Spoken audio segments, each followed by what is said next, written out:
खास किनकि अब उहाँले अब छुट्टै एउटा आफ्नो सिरिज गर्दै हुनुहुन्थ्यो होइन, the last trip.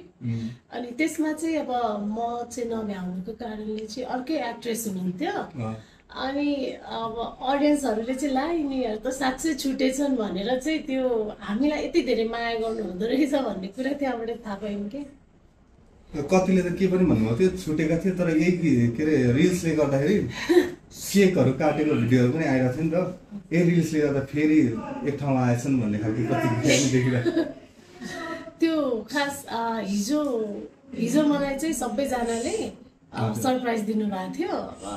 Overall 60 million भएछ होइन सोसियल मिडियाको। अनि मैले त काउन्ट गरेको थिइनँ है, सरोजजीले अनि हाम्रो भाइहरूले होइन सरप्राइज दिनुभएको थियो। त्यो भिडियो हो खास हजुरले भन्नुभएको चाहिँ। अनि होइन हामी त्यस्तो छुटेको नै चाहिँ छैन। अब उहाँ आफ्नो काम गरिराख्नुहुन्छ, म आफ्नो काम गरिरहेको छु।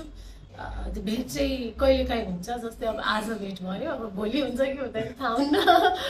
भोलि बिजी पनि हुनसक्छु। अब मेरो सुटिङ छ, उहाँको त्यस्तै हुन्छ सुटिङहरू। अब तपाईँ वेब सिरिजमा नि काम गर्नुभयो, अब फुल फिल्ममा पुरै नायिका भएर आउने चाहिँ कहिले त? अब त्यो छिट्टै हुन्छ। हामी त्यसको लागि वर्क गरिरहेको छु म पनि। अब एक्टिङ पनि राम्ररी अब प्र्याक्टिसहरू क्लासेसहरू लिइरहेको छु। अनि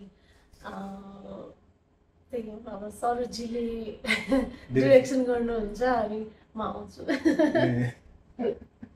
क्लासहरू लिइराख्नु भएको छ? हजुर, वर्कसपहरू गरिरहेको हुन्छु। जस्तै आसमाजीलाई चाहिँ डान्स बिनाको आसमा कहिले सोच्नु भएको छ? छैन। कस्तो हुन्थ्यो होला तपाईँ डान्समा नआउनु भएको के गर्दै हुनुहुन्थ्यो होला? हजुर म अब घरमा त अब डक्टर बनाउने इच्छा थियो मम्मी ड्याडीहरूलाई। डक्टर भन्थे कि डक्टर बन्यो नि खत्रै कि त म गीत गाउँथेँ होला। ए गीत गाउँथ्यो भन्दा त्यो कता रिल्समा टिकटकमा कता कता गीत गाएको देखिरहेको थिएँ मैले।